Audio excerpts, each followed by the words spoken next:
Para entender un poco esta historia, estaría bien que vieran primero Mi bisabuelo era un brujo. Historia relacionada a esta.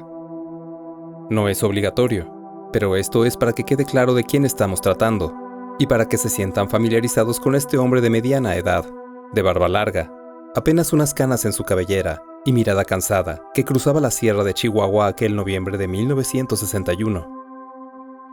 Había salido de Krill y tenía intenciones de caminar hacia Ciudad Juárez, y por lo que ya les conté, sabrán que podía hacer eso. Hubiera llegado rápido, pero algo con lo que él no contaba sucedió. Era de noche. Él sabía moverse muy bien en la oscuridad, así que no tenía problemas para andar por el irregular bosque montañés. La luz de la luna perforaba los árboles por aquí y por allá, y el bisabuelo, bueno, él jamás había perdido el sentido de la dirección. Andaba por entre la maleza, apoyándose en su bastón sin problemas. De pronto, un frío lúgubre recorrió su espina, algo que no era muy común. Pudo sentir una perturbación en el bosque, como una sombra de un mal conocido. Tuvo un muy mal presentimiento, incluso antes de ver el espectro de la fogata que surgía del cerro, que se alzaba frente a el que él estaba. Sabía que él no tenía vela en ese entierro, pero algo lo obligó a andar en esa dirección. No estaba totalmente seguro, pero a medida que se acercó, lo estuvo cada vez más, y más. Muy por debajo de los ruidos del bosque, se escuchaba el llanto de un bebé.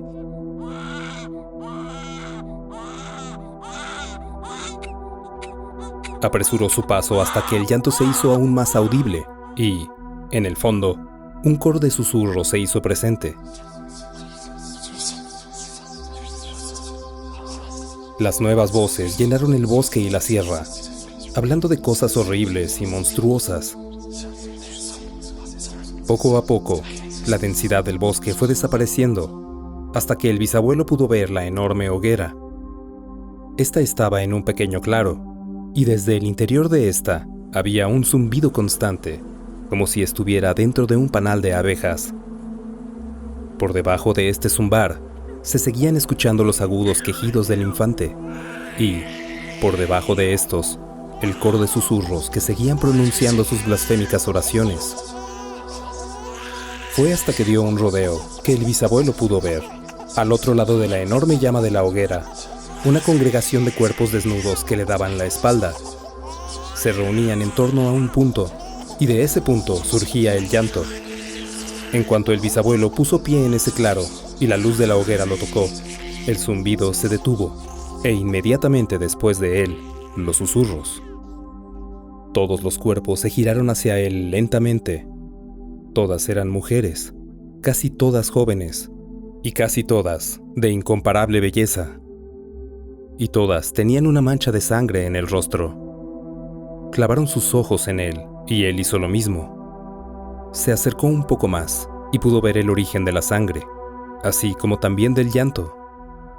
Era una bebita, de a lo mucho 5 meses, que tenía toda la mitad inferior del cuerpo batida en sangre.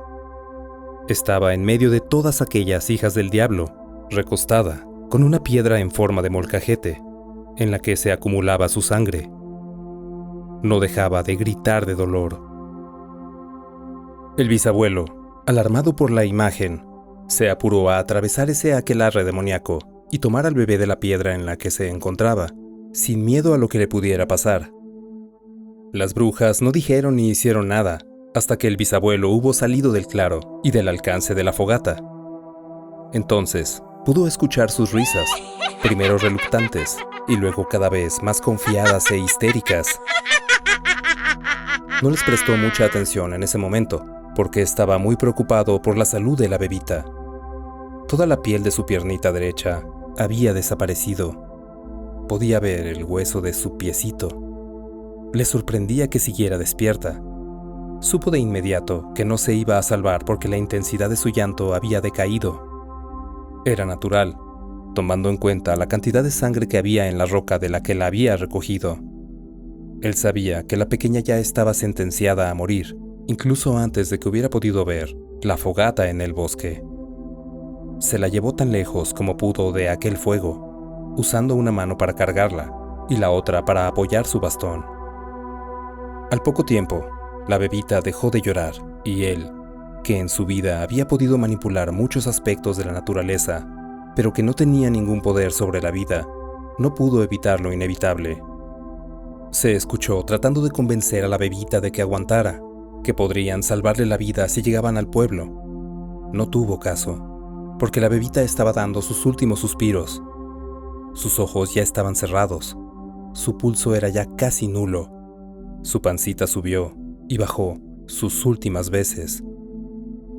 El bisabuelo se apoyó contra un árbol y se sentó con la pequeñita en sus piernas. Entonces, la pequeña dejó de moverse. Mi bisabuelo lloró amargamente, ahí sentado, con el cuerpecito inerte en sus piernas.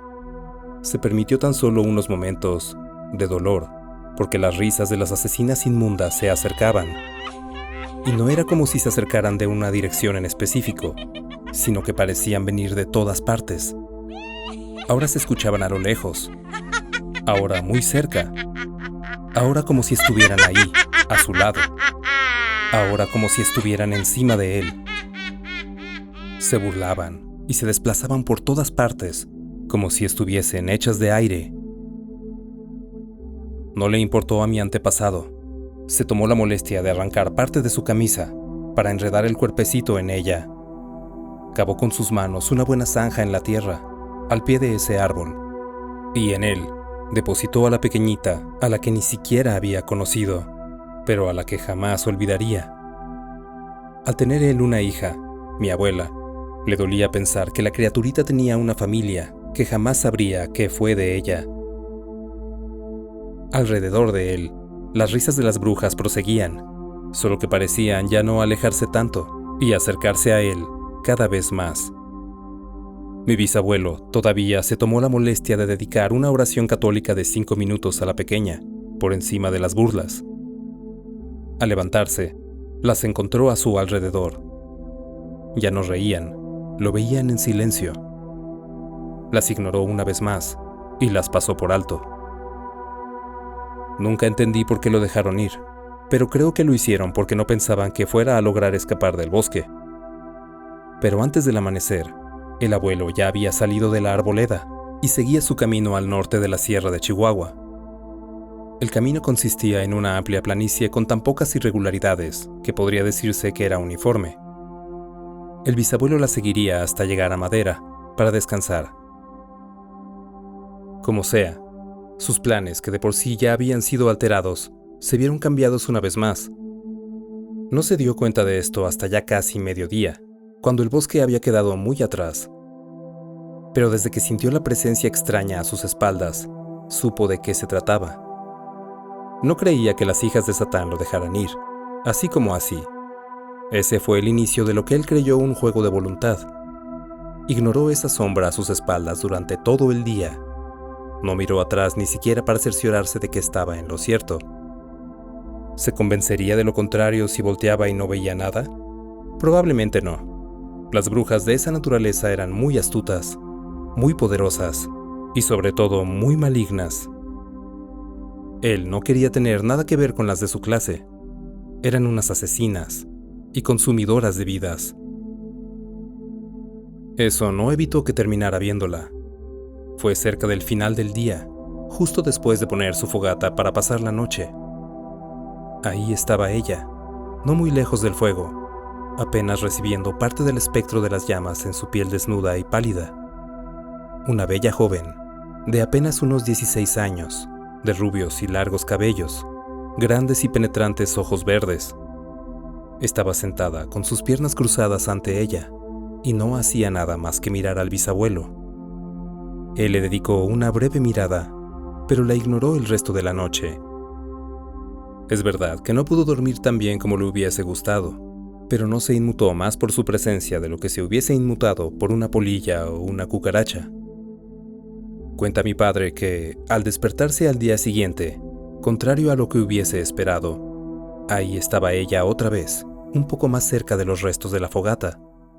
Estaba hecha un ovillo y, al primer ruido por parte de mi bisabuelo, se extendió como un resorte y se incorporó. Lo vio con sus grandes ojos que ostentaban inocencia y desasosiego. Había algo más en ellos, pero el bisabuelo no se tomó la molestia de averiguar lo que era. Se levantó y reanudó su marcha. La travesía se repitió.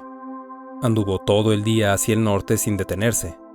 Y aunque al principio el sol estuvo en su hombro derecho y al final del día en su izquierdo, siempre tuvo la noción de que su sombra estaba detrás de él. La chica le siguió a cada paso que dio, y a la misma distancia, y el bisabuelo no hizo más que ignorarla. Hubo deslices, desde luego. Al segundo día, por ejemplo, después de 3 horas andando sobre la llanura, el bisabuelo, que se había sentado a retirar las abundantes espinas de las suelas de sus zapatos, fue vencido por la curiosidad de saber cómo le estaría yendo a la joven descalza. Al mirar atrás y verla ahí quieta, totalmente estoica, y con las plantas de los pies convertidas en una masa sanguinolenta, un arco de compasión disparó una flecha de piedad contra su corazón. Pero el abuelo la bloqueó con el escudo de la indiferencia. Volvió a ponerse de pie y prosiguió su camino. El siguiente desliz vino durante la noche del tercer día. Estaba comiendo una liebre que había atrapado en el campo mientras se calentaba en la fogata, y dirigió otra mirada de curiosidad al otro lado del fuego. Ella tenía la vista clavada en su alimento. El bisabuelo la tenía en un concepto tan bajo que ni siquiera la veía como una humana, una muy hambrienta y resfriada humana. Comió hasta que no pudo más, y luego enterró lo que le quedaba. No compartiría las sobras con ella ni por descuido. Se acostó y se acercó un poco más a la fogata, sin considerar si ella tenía frío también. Así pasaron 3 o 4 días, hasta que llegaron a una cadena montañosa, que el abuelo pensaba bordear para ganar tiempo. Fue cuando descubrió que ella era mejor escaladora de lo que él era, pues cada que trepaba alguna saliente o libraba alguna pendiente, ella ya lo había adelantado y lo esperaba más arriba. Siempre era así. La primera vez que la alcanzó en la primera pendiente, ella tan solo lo miró. La pasó de largo y prosiguió con su ascenso. La segunda vez que se la encontró 50 metros más arriba, ella le habló por primera vez. ¿Qué es lo que quieres de mí? La siguiente vez que la encontró, otros 20 más arriba, se lo preguntó una vez más. ¿Qué es lo que quieres de mí?, exclamó. 30 metros más arriba, una vez más.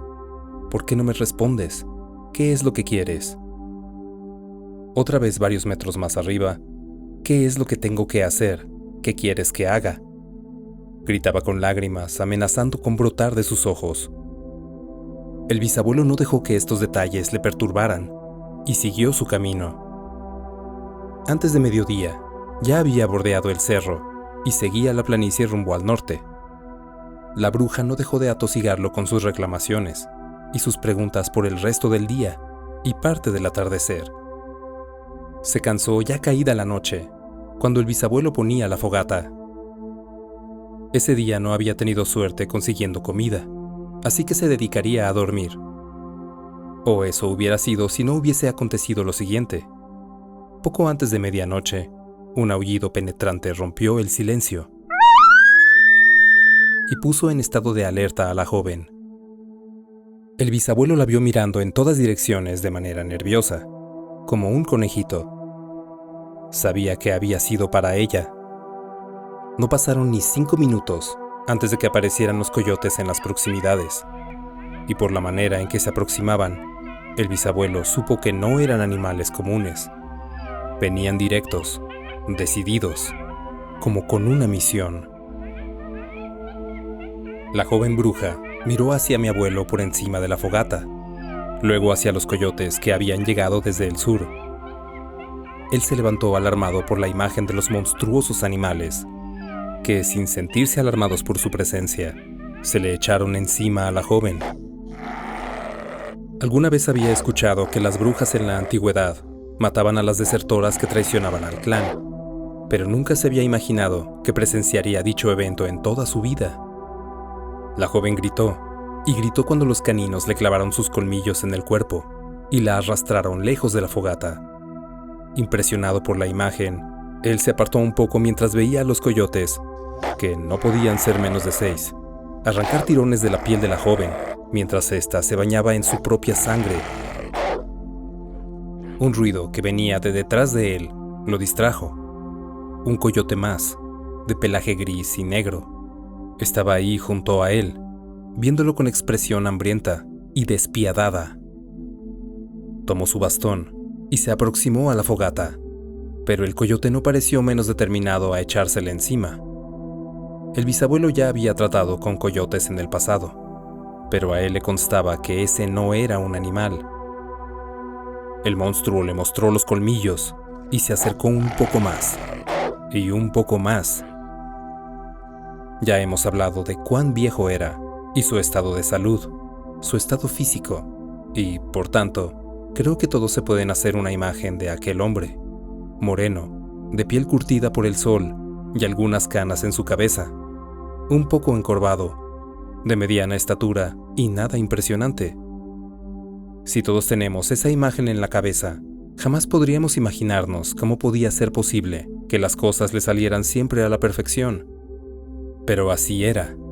¿De dónde sacaba esa precisión demoníaca? Aún es un misterio. La cosa fue que no tuvo que hacer nada más que alzar su bastón en el momento exacto en que el coyote se le echaba encima para que, sin más, este se introdujera en su hocico y, como el animal había tomado su impulso, la punta del bastón se le deslizara hasta la garganta. Al tocar el suelo una vez más, ya era demasiado tarde.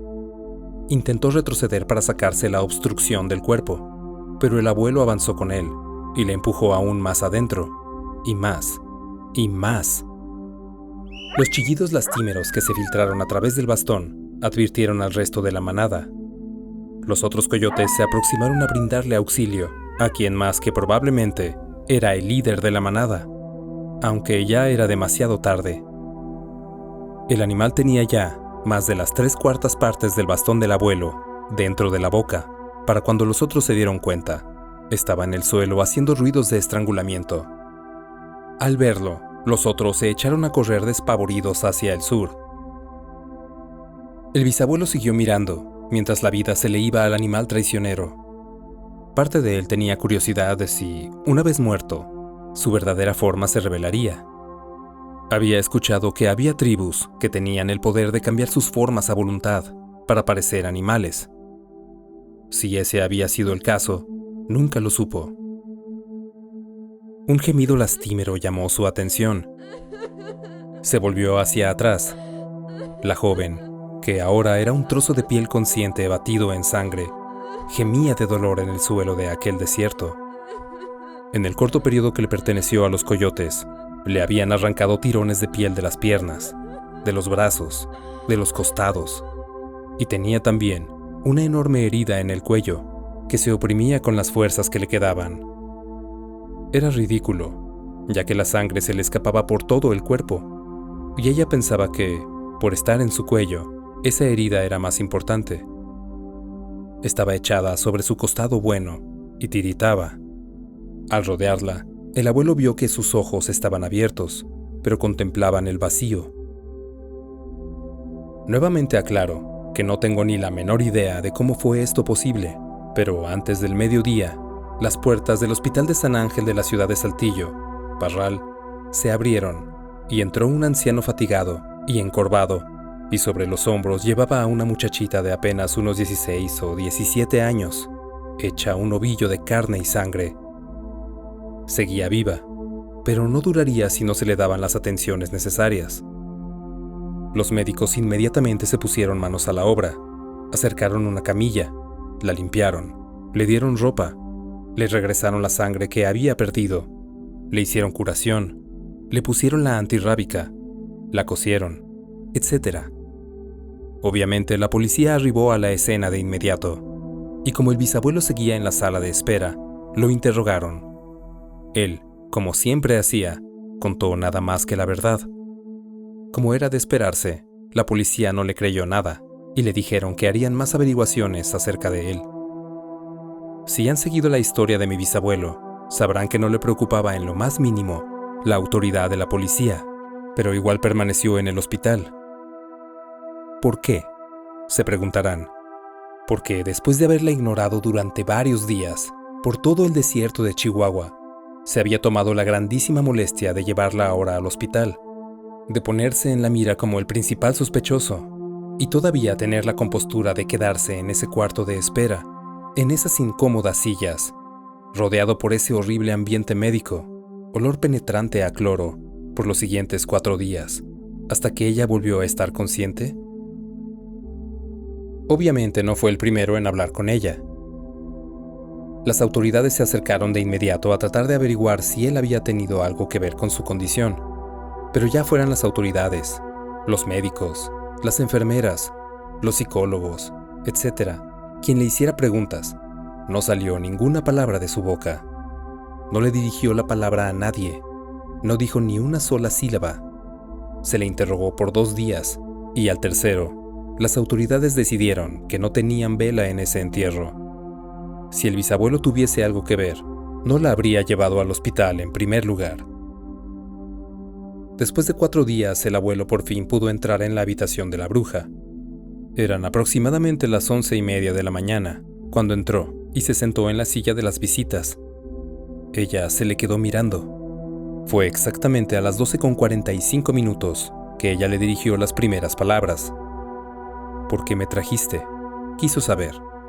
Pues no se quería morir, respondió él.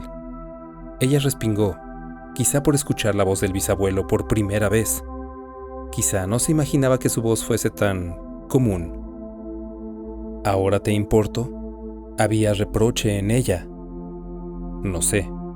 ¿Para qué quería seguir viviendo?, preguntó él. Ella apartó la vista y se quedó en su lugar. Las mordidas no habían alcanzado su rostro, pero incluso así, parecía una persona distinta a la que lo había seguido por todo el desierto, y en definitiva, era una persona totalmente diferente a la que había estado en aquel monte, formando parte de la congregación de las hijas del demonio. Se veía como si su jovialidad se hubiese quedado con los coyotes. ¿Qué voy a hacer ahora?, preguntó después de otros 5 minutos. Haga lo que es correcto, le respondió él. Para ese entonces, el abuelo ya se había convertido al catolicismo. Tenía su ideología ya muy firme en su religión. Dígales lo que hizo. Me gusta pensar que el bisabuelo ya lo había visto en sus ojos. Me gusta pensar que en esos segundos que la vio a los ojos, cuando ella se daba por muerta, fue que de verdad se conocieron. Ella hizo justo lo que el abuelo le aconsejó. La siguiente vez que los doctores entraron a su habitación, ella lo confesó todo. Los doctores quedaron paralizados cuando ella confesó pertenecer a una secta, cuyas actividades iban desde lo elemental, como la fornicación con animales, hasta cosas tan graves como el asesinato en masa. Obviamente ignoraron todo lo que tenía que ver con lo increíble, pero definitivamente tuvieron que traer a la policía de vuelta por lo de los asesinatos. Ella les habló de los lugares en los que sostenían sus ceremonias, cómo asesinaban a sus víctimas, en dónde enterraban sus restos, y la parte más repugnante, qué hacían con las partes que les quitaban. Con un gigantesco acopio de valor, los policías tuvieron que hacer indagatorias en los puntos señalados por ella. Todo estaba ahí, toda la evidencia que la vinculaba con la masacre. Había restos de hombres adultos, de mujeres, de niños y, desde luego, de lactantes. Más tarde, incluso se encontraría el cadáver de una embarazada. De inmediato se abrió una carpeta para tratar de dar con sus cómplices, que eran todas las brujas del clan. Jamás las encontraron. Todo el peso de la ley, entonces, cayó sobre ella. Cualquiera podría recordarla por los diarios o la radio, si tuvieron uso de razón en los 60s. Aunque recordarla es un decir, ya que se juzgó y se le sentenció como a la bruja sin nombre. Una jovencita sin nombre, sin historia, pero con más años de condena que letras en la sección de información personal en su reporte policial. La sociedad la condenó brutalmente. Las familias que tal vez, o tal vez no, se hubiesen visto afectadas por sus actos, y los de sus hermanas diabólicas, llegaron de los alrededores a unirse al coro que pedía que la quemaran como lo que era. Las autoridades no lo permitirían, pero no se les ocurría ningún argumento de por qué no. Si ni siquiera el abogado asignado estuvo convencido de querer decir nada, ya ni el viejo argumento de era joven y estúpida, porque la bruja no dijo nada para ayudarse a sí misma. El bisabuelo se quedó en la ciudad para verla irse por el resumidero, lo que era una ironía, ya que era quizá la única persona con sentimientos de simpatía por la joven. La sentencia fue inmediata, y ella fue a una prisión para mujeres de la ciudad. Ahí su estadía se resumió a constantes abusos por parte de sus compañeras de celda.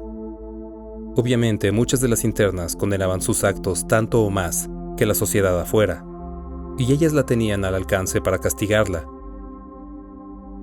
El bisabuelo solía visitarla constantemente.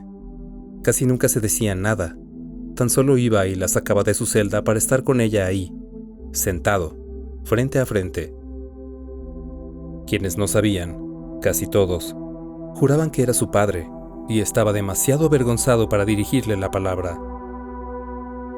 Eventualmente, el abuelo tuvo que volver a Ciudad Juárez, pero cada que tenía oportunidad, viajaba al sur de Chihuahua a visitarla de esa manera tan singular y silenciosa. Con el tiempo, las cosas se pusieron un poco más complicadas que solo eso.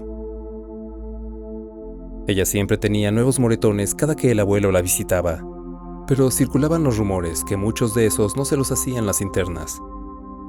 Había sido cambiada de celdas constantemente, porque sus compañeras se quejaban de ruidos muy extraños durante las noches.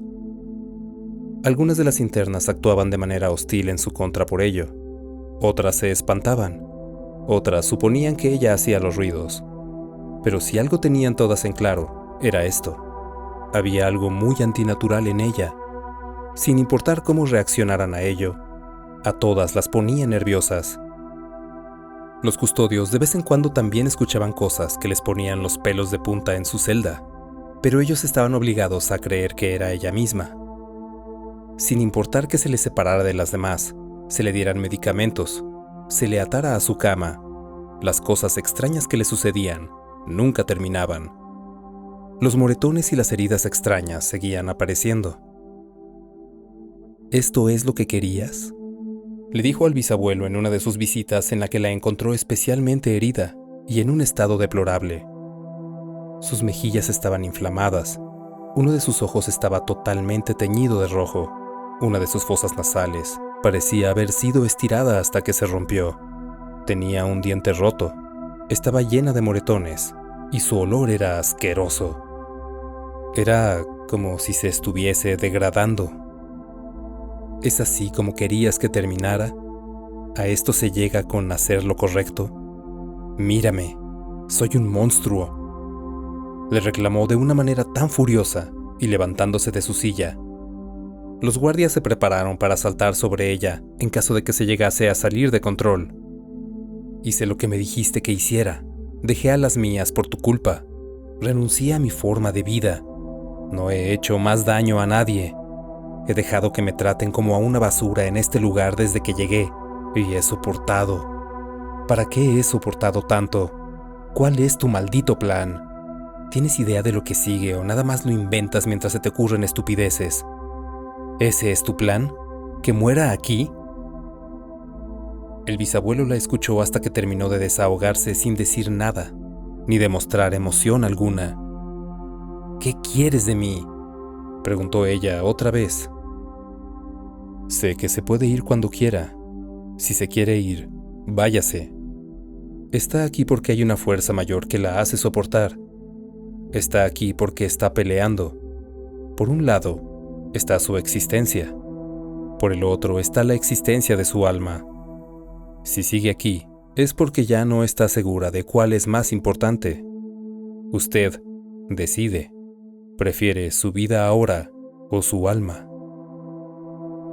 Había muchas otras cosas que el bisabuelo quería decirle, pero se terminó el tiempo de visitas. No pudo decirle nada más ese día y pensó que podría quedarse hasta la próxima semana en el sur para volver a visitarla. Pero hubo una emergencia familiar y tuvo que regresar a Ciudad Juárez antes de lo que esperaba. Pensó que podría volver en unas semanas para pasar un rato con ella, pero mi abuela estaba pasando por una mala etapa también. Digo esto para que quede claro que, a pesar de ser lo que era, el bisabuelo era un hombre de familia, y la familia era la familia. No podía poner a nadie por encima de la familia. Pasaron los meses, y el bisabuelo no podía encontrar un espacio para volver a Madera. Tuvo que pasar casi un año para que la abuela estuviera lo suficientemente bien para que él se sintiera mejor dejándola por un tiempo, mientras regresaba al sur a buscar a la bruja.